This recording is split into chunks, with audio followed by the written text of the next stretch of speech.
all the actors are acting up a storm, and oh my God, my name is Malcolm, and I'm a short order cook from Illinois, and oh my God, I don't want to be here, but one of us has to die, and I don't want it to be me, so I don't want it to be you, but someone has to die. To prevent the apocalypse. I have to believe that! That's probably about as good as you're gonna get in the movie, to be honest. Not touting my own horn or anything, but There was something in the light. if you like that kind of stuff, you're gonna love this movie because it's got a lot of that. Some horrible, unexplainable coincidence. One of the actors, it just speed talks all his lines, and that never works for me. I don't like fast talking in movies. And the other actor, Jonathan Groff from Mindhunter, always a reliable, solid actor. And again, he's in major emo land here. Do you really think it's all just a coincidence? It's all over the top, super emo. I mean, I think the only person who comes out of this with any dignity is Dave Bautista. He does a fantastic job. A world will end. Anyone who's watched him develop as an actor from his wrestling days can't help but be impressed. He does such a great job. So he really carries the film. In my opinion, he's fascinating to watch. And even though he's, being pushed by Shyamalan to be overly emotional, he does a really commendable, believable job with it. The rest of it is all super saccharine and super trite and incredibly boring. It's a high-concept film that has really no grounding in reality.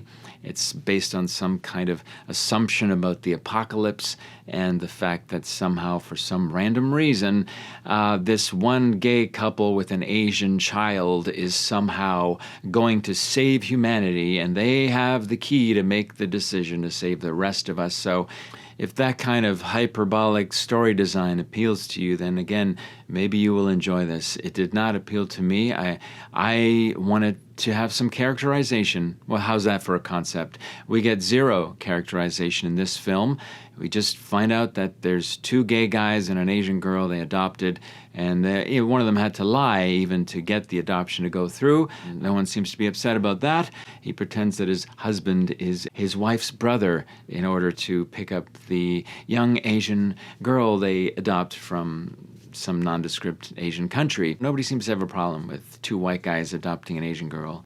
Whatever. What does that leave us? That leaves us the four intruders who come in from the woods to this cabin where I thought they lived there, but apparently I've been reading up on it. They're vacationing there with their daughter. I mean, this whole concept of two gay men who are so incredibly amazing parents for their adopted daughter, it really just doesn't hold a lot of water, so it doesn't mean anything to me. It's just more woke baiting stuff. So we get these four people who are all kind of like an archetype of a person. Again, no characterization. They just appear out of the woods. We're supposed to just take it on their word that they've had these visions about the world ending, and if we saw what they saw, then we would obviously believe what they believe. And our two parents here don't believe what they have to say because they're asking them to choose one of the three of them to get killed in order to save humanity. So of course they're going to assume that they're just wandering psychopaths, as any normal person would. So that's sort of the main premise, and then we get into the nitty-gritty of sorting out the decisions.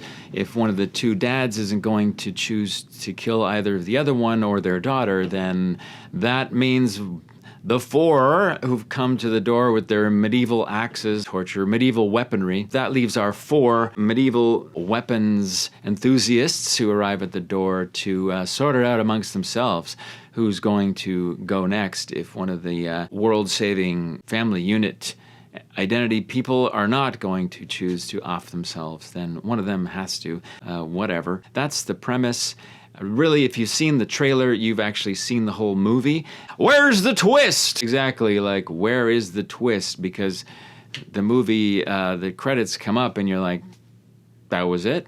That's the movie? There's nothing more than what I saw in the trailer. That's what you're going with? Okay then. Great. So, yeah, I personally felt like I had wasted an evening.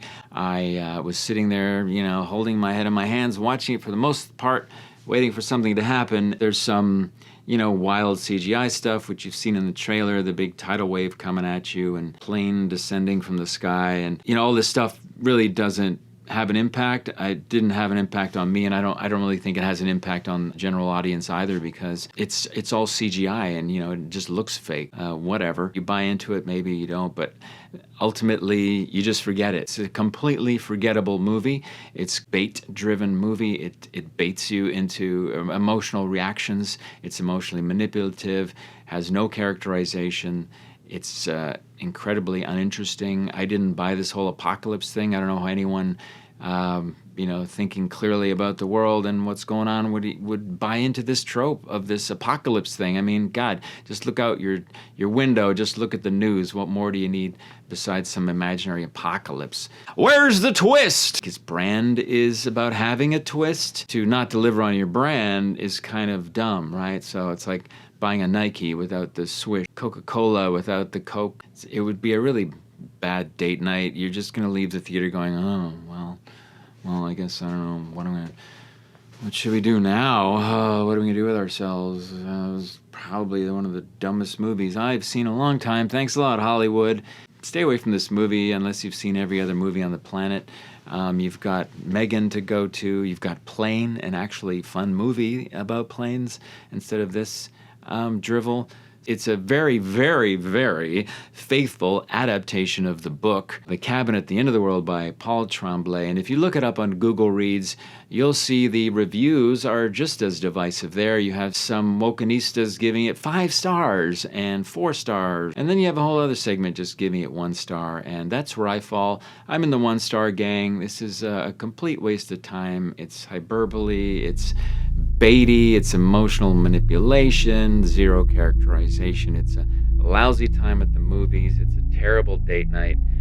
It's dreadful, boring, uninteresting, bad acting, lame as all hell, no twists, nothing going on. It's just about the dullest movie I've seen. I really just thought it was junk food cinema. This film is the epitome of junk food cinema. That's what it is. The studio and the producers and the director are like, we got to make another movie. Oh, let's adapt this book that's getting all these, that's triggering people online with all its woke agenda, and they're like, let's make this. And M. Night's like, yeah, let's do that. Let's make a woke movie, because there's not enough of that going around. M. Night Shyamalan's Knock at the Cabin. See it or skip it. I would say skip it. Stay at home, wait till it comes on streaming, because it's not worth it. I think you'll have a lot more fun at Megan. If you haven't seen Megan, definitely see that, because that's a fun movie.